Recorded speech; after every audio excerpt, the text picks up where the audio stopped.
Bisa dibilang, kita semua pernah menganggap sesuatu yang salah itu benar. Bayangkan kamu datang ke sebuah pesta dan di sana semua orang membicarakan satu mitos yang terdengar sangat meyakinkan. Tak jarang, kamu pun ikut-ikutan percaya, meskipun dalam hati kecil kamu ada keraguan. Ini bukan hanya tentang bacaan di internet, tapi juga tentang bagaimana tradisi dan kebiasaan membentuk cara kita berpikir. Kalau banyak orang percaya, berarti ada buktinya bukan? Atau hanya sekadar permainan kata-kata? Nah, dari sinilah kita mulai. Siaran ini akan membahas betapa mudahnya kita terjebak dalam mitos yang sebenarnya sangat absurd. Siapa yang tidak pernah percaya bahwa tubuh kita akan tetap sehat hanya dengan mengonsumsi vitamin C berlimpah? Mari kita telusuri lebih dalam ke bab pertama yang mengangkat tema besar, asal-usul mitos itu sendiri. Apakah dia berasal dari fakta atau hanya cerita turun-temurun yang sering kita dengar? Chapter 1, Asal Mula Mitos. Kita seringkali percaya bahwa mitos adalah hasil dari cerita yang diceritakan turun-temurun. Namun, siapa yang memulai cerita-cerita ini? Betul, ada yang bilang bahwa mitos seringkali muncul dari kebingungan. Misalnya, ketika masyarakat tidak bisa menjelaskan fenomena alam, mereka menciptakan cerita untuk menjelaskan semuanya. Ada kalanya kita berpikir, ini hanya hal sepele. Tapi, coba deh tengok ke dalam masyarakat kita yang kaya ini. Mitos bisa jadi semacam jembatan antara pengetahuan dan ketidakpastian. Dengan mengaitkan kisah-kisah ini dengan budaya lokal, kita bisa memahami mengapa beberapa mitos menjadi begitu mengakar dalam kehidupan kita ya. Di chapter ini, kita akan mengeksplorasi beberapa mitos awal yang menjadi dasar pemikiran masyarakat di berbagai budaya. Dari kucing hitam yang membawa sial hingga cerita tentang perjalanan seorang raja yang dikutuk, semua punya kisah unik. Chapter 2, Mitos dalam Kehidupan Sehari-hari.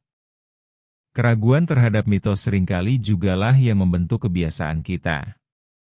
Misalnya, banyak orang percaya bahwa jika kamu makan sebelum berenang, kamu akan kram.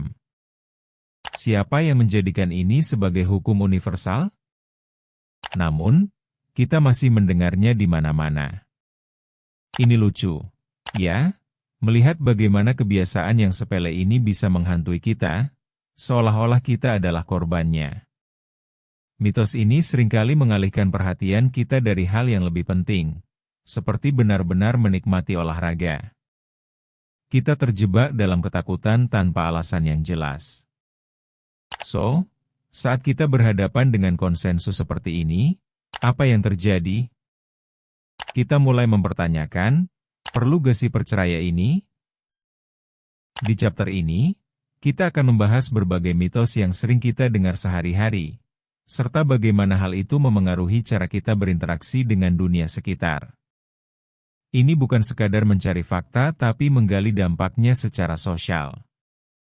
Chapter 3, Kekuatan Media Sosial Terhadap Mitos. Dewasa ini, kita hidup di era informasi yang teramat cepat. Tapi, ironisnya, kontrol terhadap informasi itu sendiri semakin melemah. Media sosial menjadi ladang subur bagi mitos untuk tumbuh dan berkembang.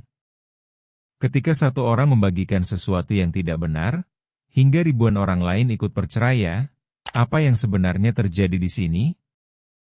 Kita kadang terjebak dalam loop informasi yang cacat. Dalam chapter ini, kita akan melihat bagaimana mitos bisa tersebar hanya dengan sekali klik.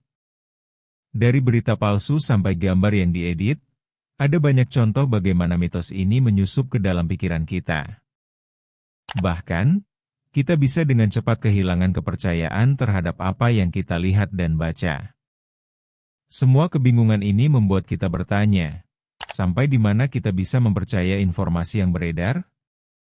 Chapter 4, Mitos di balik tokoh terkenal. Ada banyak tokoh terkenal yang berada di balik mitos-mitos ini, termasuk para ilmuwan hingga selebriti. Sebut saja, banyak orang yang percaya bahwa Albert Einstein pernah gagal di sekolah, padahal itu cuma mitos. Mengapa? Karena kita suka mendengar cerita yang menjadikan orang-orang ini lebih manusiawi. Mitos ini memberi kita alasan untuk lebih dekat dengan mereka, seolah-olah kita bisa kehilangan potensi kita juga. Ini menegaskan bahwa kita tidak sendirian dalam perjalanan menuju kesuksesan. Dalam chapter ini, kita akan meneliti beberapa kisah terkenal dan mencari tahu apakah benar ada kebohongan di baliknya. Namun, yang lebih penting adalah, apa dampak dari mitos ini terhadap cara kita memandang diri sendiri? Chapter 5, Menghadapi Mitos dengan Kritikal. Sekarang, saatnya kita bertanya, bagaimana kita bisa menghadapi segala mitos yang seringkali kita terima begitu saja? Salah satu cara adalah dengan membangun pola pikir kritis. Kenapa kita tidak pernah bertanya kembali sebelum mempercayai sesuatu? Pertama, kita harus menggali informasi dari sumber yang terpercaya. Kedua, cari tahu apakah ada bukti pendukungnya. Ketiga, diskusikan dengan orang lain. Mengapa? Karena dengan mendengarkan perspektif lain, kita bisa mendapatkan sudut pandang yang lebih luas. Ini adalah keterampilan yang bisa kita asah setiap hari. Dalam chapter terakhir ini, mari kita beri penekanan pada konsep pemikiran kritis dan bagaimana kita bisa menerapkannya untuk menolak mitos yang tidak benar. Dengan begitu, kita bisa lebih bijaksana dan cerdas dalam menyaring informasi yang ada di hadapan kita.